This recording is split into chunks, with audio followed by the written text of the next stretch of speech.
Hello everyone, it's AuroraTenebris. In this video, I'm gonna visit some of the weekly vendors around the Tyria and show you what you can buy from those weekly vendors. Weekly vendors usually reset during the Monday morning. Depends on what your time zone is, but it resets on Monday.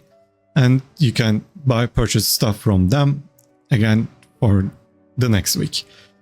And yeah, I'm gonna show most of the weekly vendors, at least the ones that I know, but you don't actually have to purchase everything from those because some of them might not be useful. Some of them are more like mystic lures, for example. If you don't want to do legendaries, you don't need them, and it will just be, you're just losing money if you're buying mystic lures, for example. Or actually you might want to try your luck with mystic lures. That's another option as well, but there are other items like that too. I'm gonna show all the vendors that I know, and there are some other weekly stuff that you can do that I'm gonna mention, but you'll see in the video.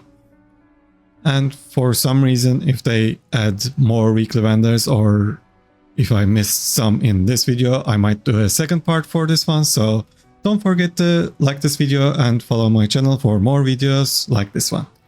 I'm gonna start with the expansion related weekly vendors. These expansion related weekly vendors are, I'm calling them like that because you need to have the expansion to actually interact with these NPCs.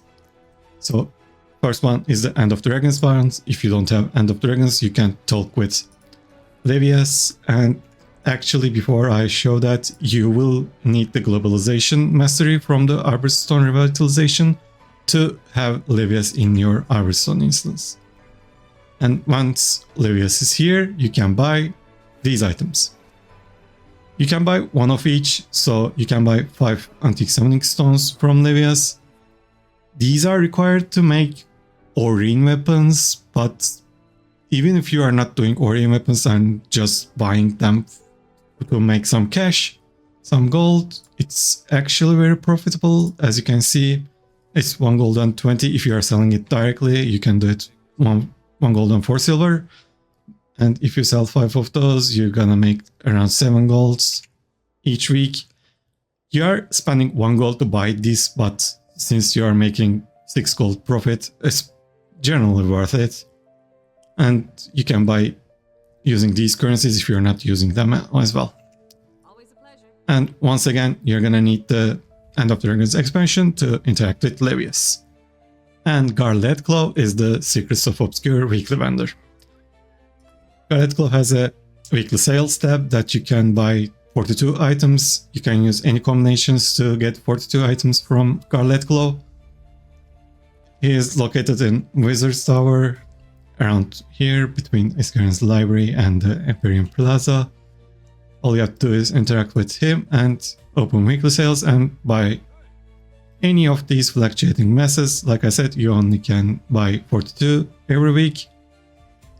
One more thing, you don't actually have to come to Wizard's Tower. You can buy the portable Wizard's Tower exchange and use this one to access the Gharr Leadclaw's inventory. And if you have Wizard's Cobbler, after you buy the portable Wizard's exchange, you can have the you can click the what other exchanges I can access and click this one. It opens Gharr Leadclaw's tab if you select the Horn of Maguma one. The other ones are again Gharr Leadclaw, but the weekly sales is located in the Horn of Maguma. And it's the same interface, like you just have to come to weekly sales and buy whatever you need from the weekly sales tab. One more thing I'm gonna say is that you have to actually have the Secrets of Obscure to access this window, because you need to buy some portable Wizards Tower exchange stuff from the Gharr Leadclaw himself. And the Janthir Wilds weekly vendors are actually art vendors. You can buy stuff from art vendor if you complete it once. And the weekly thing that they are selling is this Shard of Lowlands Shore.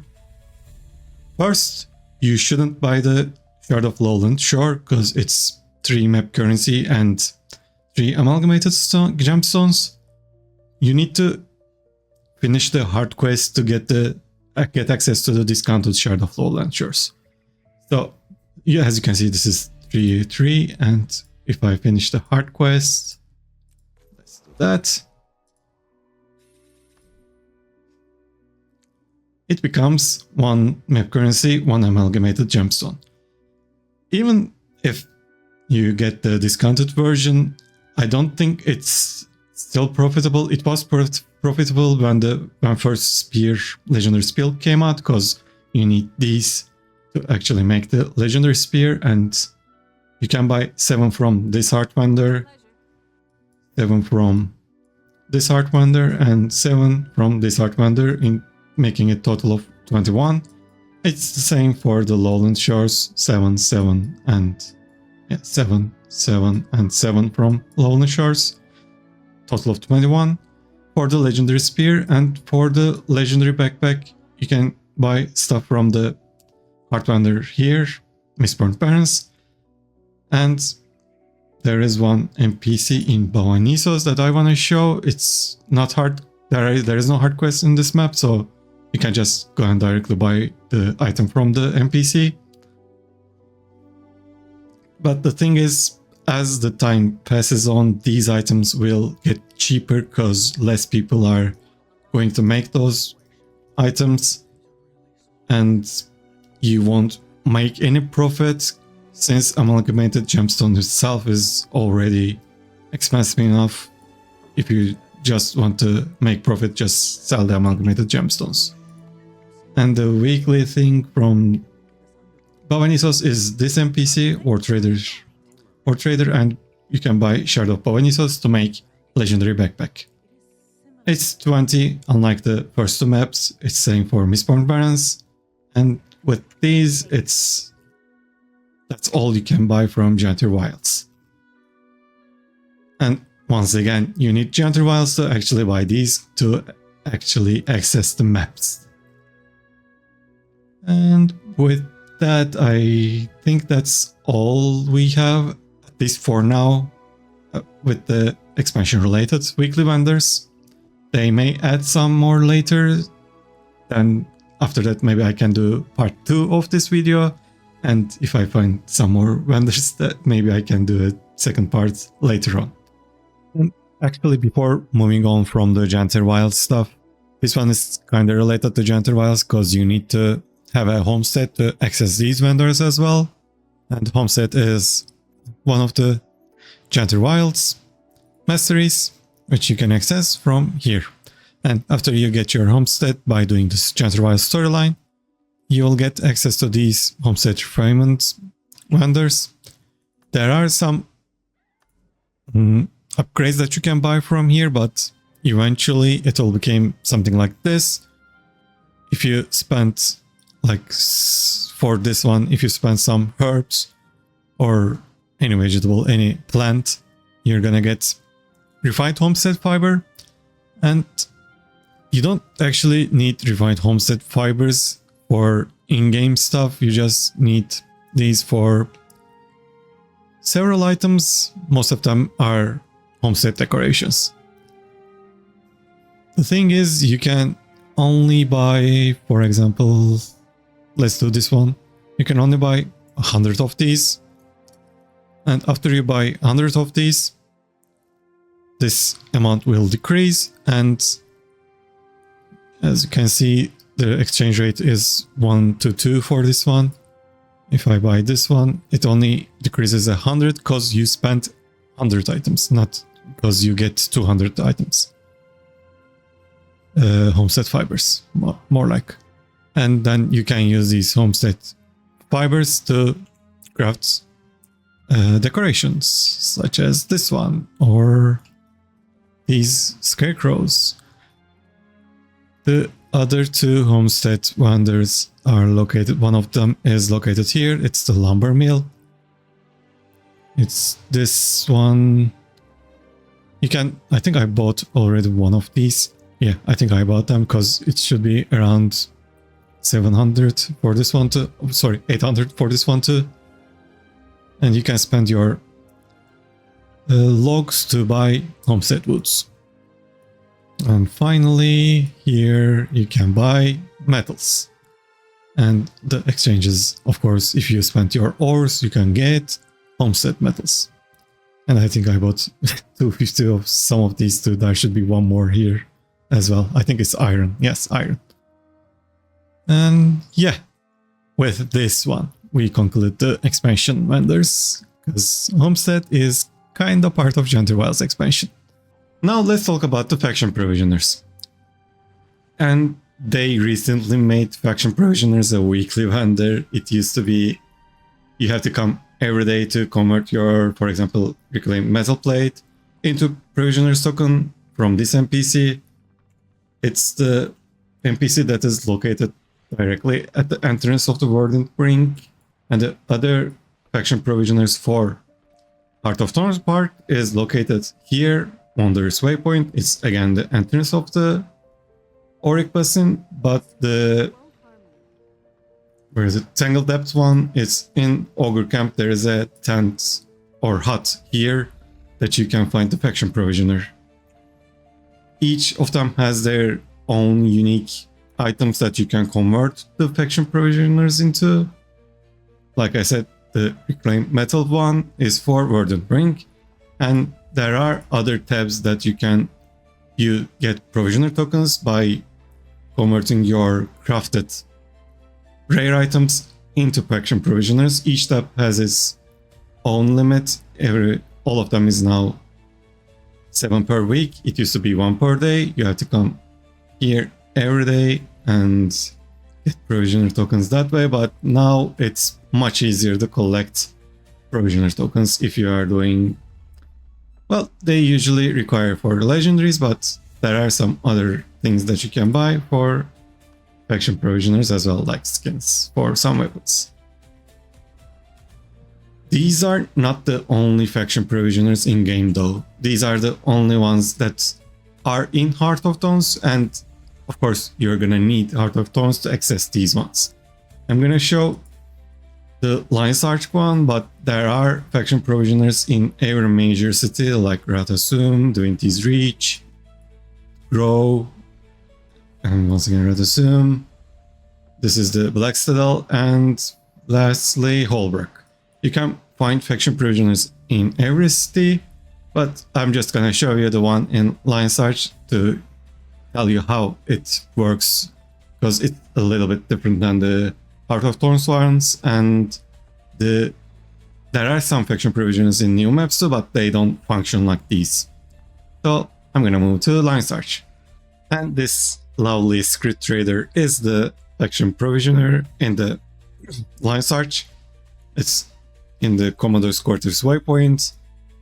So the difference is, for this one, you can once again exchange 7 per week, but you can exchange 7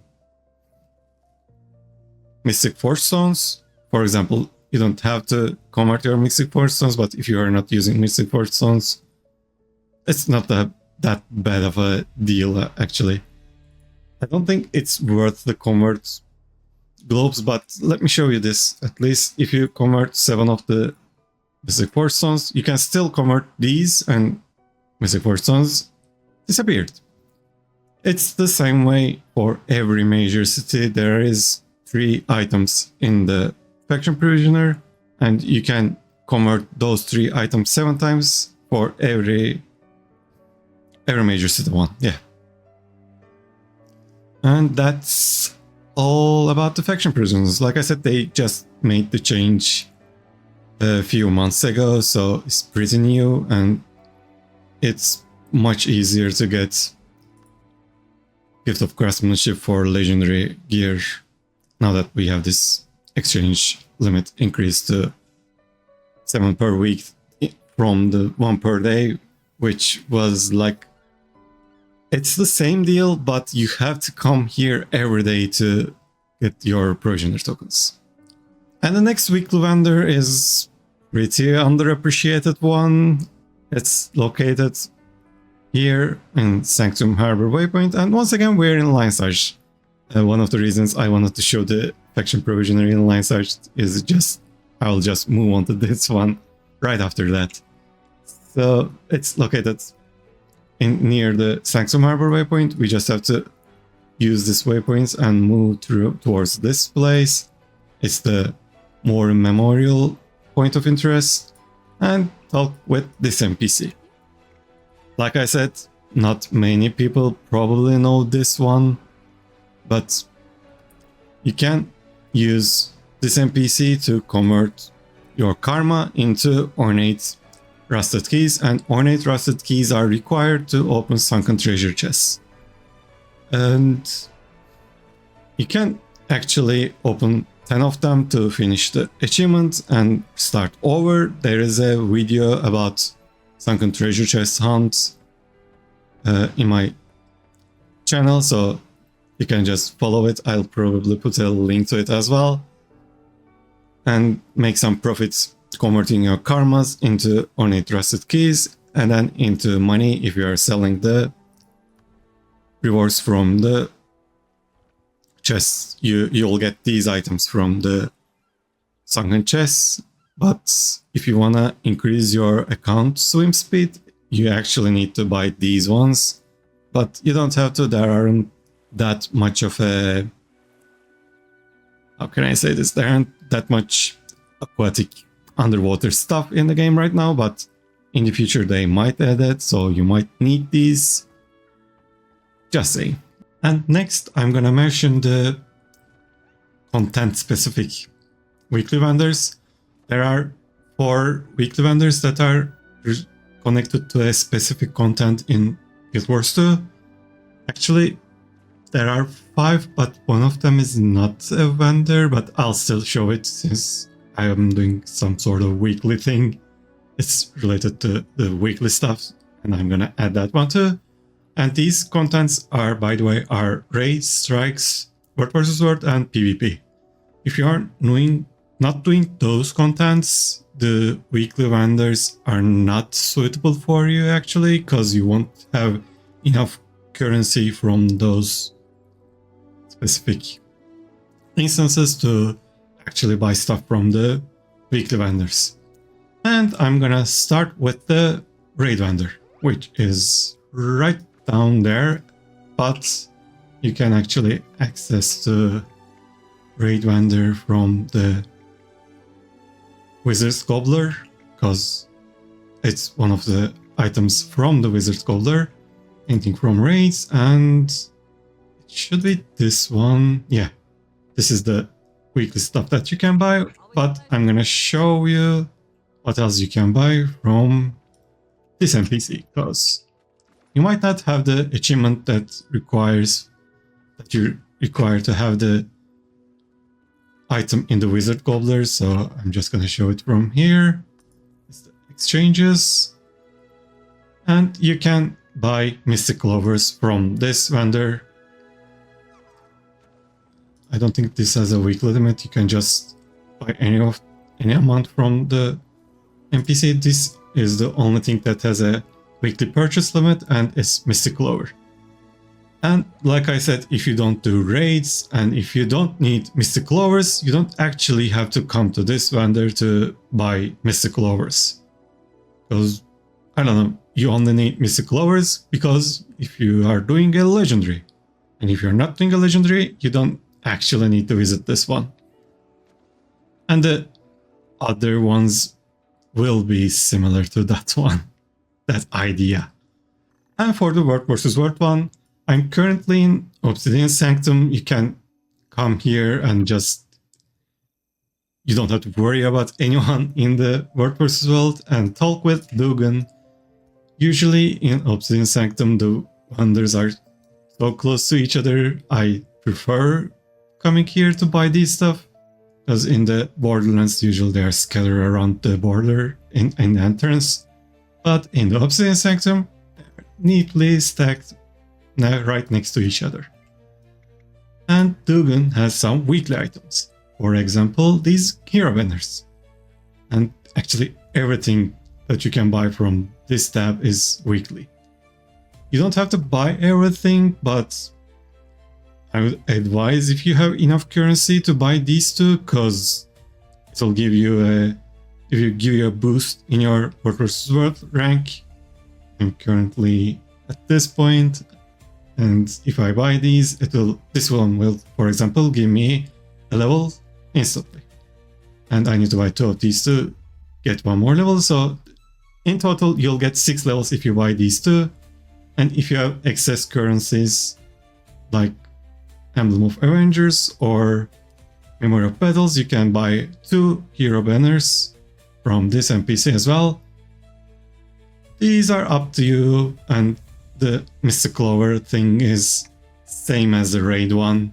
You don't have to buy it if you don't need it. There is one more thing in Dugan that will be different from the raid PvP and the Strak one, and it's the crafting bags. You can actually buy 3 crafting bags per week from Dugan. It's the 3rd tab. The other tabs aren't that important because, again, these are the weekly purchases, but I don't usually buy these. I don't have the currency to buy these anyways. And the Mist Hardened lockboxes, you can, it says 5 per week, but 5 per week at this price. So if I buy 5 of these, for example, it's gonna go to 52. Let's buy this. And if I want to buy, yeah, price will increase, and the price will reset back to the first one at the beginning of each week. And this is the PvP one. PvP one is more like the raid one. You can access the PvP launch from this tab. It's the PvP tab. You can assign a key if you want to. I don't usually do PvP, so I just click here and enter. It says exit now because I'm here. And the vendor is actually located near the market waypoint. It's this Silvery. You have to talk with the Silvery, and it should be, yeah. And like I said, this is similar to the raid one because it's just Mystic Clovers, and you can only buy this if you have the currency from the PvP. I don't usually buy this if I don't need Mystic Clovers like the raid one. So if you're doing PvP, this is probably the only thing that you can get weekly from this NPC. These are like, you can buy them anytime you want. The first vendor for the Straks is the Nikki the Lost. It's the Strak vendor in Wizard's Tower. This is the Strak mission launch for the Wizard's Tower. Hall of Gallantry, and the NPC is located right the other side of the room from the Strak missions. You can buy once again, if you don't do Straks, you probably won't have enough currencies to buy either of these. I usually try to buy Mystic Coin at least. It's 10 per week again. It only requires 100 Prophet Shards and 10 Spirit Shards. And once again, if I need Mystic Clovers, I sometimes buy them from this one too. It's 5 per week. You can buy it if you need it, but if you're not doing strikes, it will probably be difficult for you to buy Mystic Clover from this NPC. And these are the only guarantee ways to buy Mystic Clovers. You can always try your luck. It's probably more profitable if you just try your luck to get Mystic Clovers, but if you don't feel lucky, you can just buy the Mystic Clovers from these NPCs.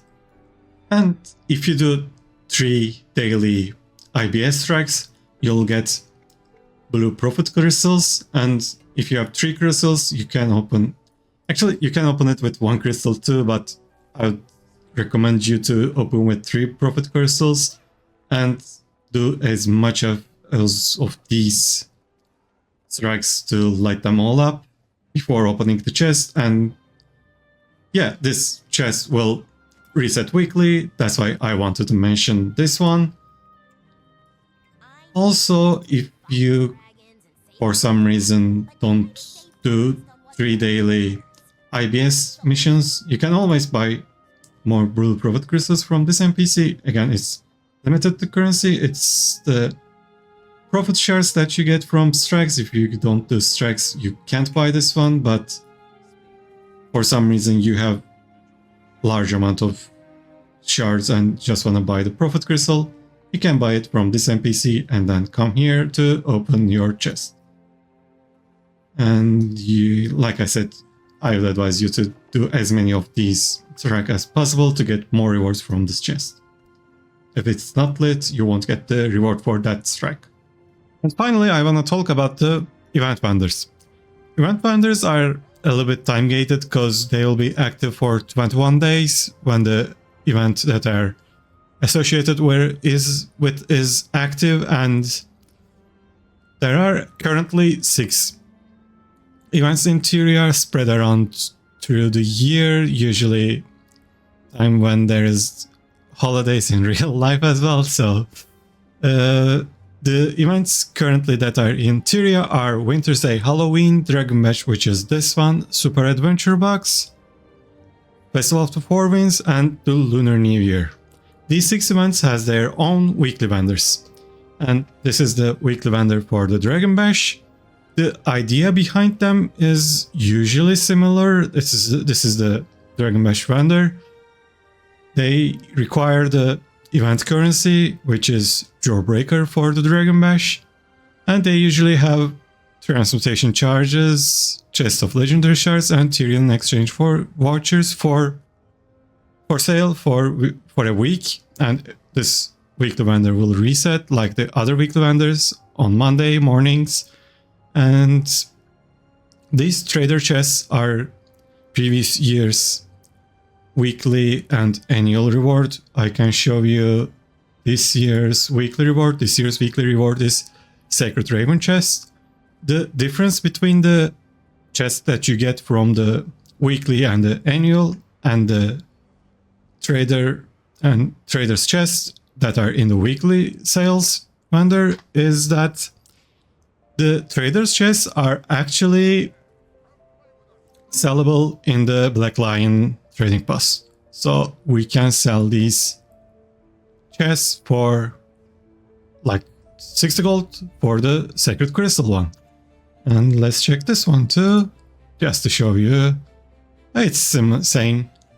Yeah, so you can sell the trader's chests on Black Lion.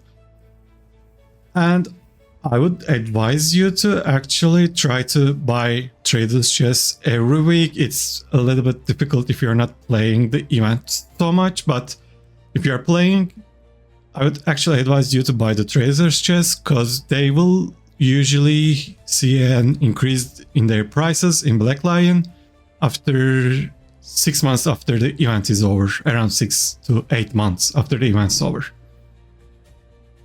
And that's pretty much it. That's everything I want to say about the event vendors. These are the weekly vendors in events, and I can only show you this one. This is the event vendor for the Dragon Bash, and it's located directly east of the Maitam main waypoint. It's this vendor here. And the other vendors have their own weekly vendors, like I said, and you'll see this weekly in parentheses for those vendors as well.